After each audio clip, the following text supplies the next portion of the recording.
Ladies and gentlemen, colleagues, fellow sufferers of the human condition, here we are marking the 40th anniversary of Michel Foucault's death. And let's be honest, we're still utterly entangled in the labyrinth he left us. Foucault, this master of discomfort, never made things easy for us. He was the philosopher who dared to ask the most disturbing, unsettling questions.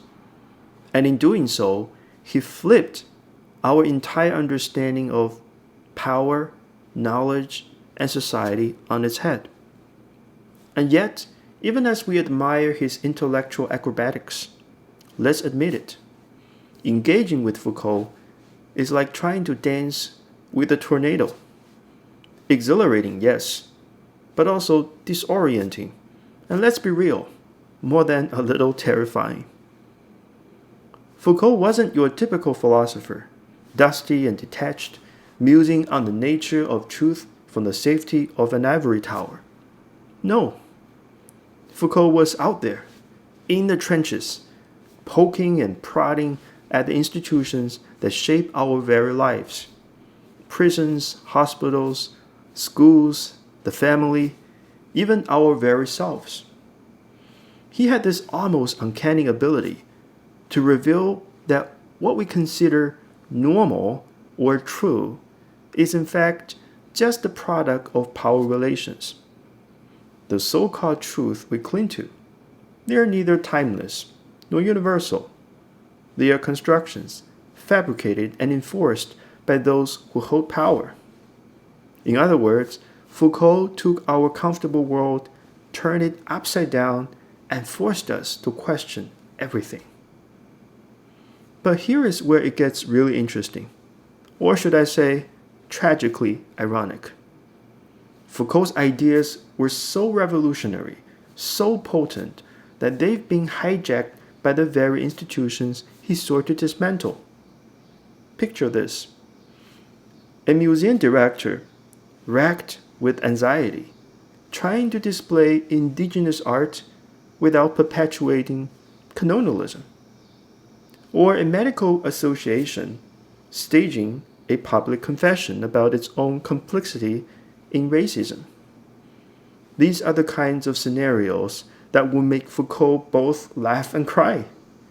His deep suspicion of normality, originally intended as a weapon against oppression, has itself become a new instrument of normalization. It is as if the system said, "Merci, Foucault. We'll take it from here." So what are we supposed to do with this mess? Foucault handed us a lens through which we can see the hidden structures of power, but he didn't exactly provide us with a roadmap for navigating them. He was a genius at deconstructing the illusions that govern our lives, but he left us to figure out what to do after the deconstruction. Like giving us the keys to a shiny new car without telling us how to drive it. Or worse, realizing there is no steering wheel at all. Take, for example, Foucault's mind-blowing revelation that sexuality is a social construct, a clever invention by institutions to control and categorize people. This idea, at first glance, is radical, right? It explains why different cultures have such widely divergent attitudes towards sex, and why certain behaviors are demonized or celebrated depending on the time and place. But what do we see now?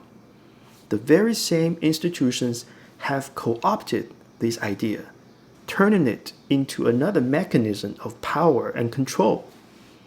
Today, we might celebrate diversity and reject normality, but at the same time, we compel people to confess their true selves, to reveal their sexual identity, their gender, their innermost desires, as if these confessions are the magic key to liberation.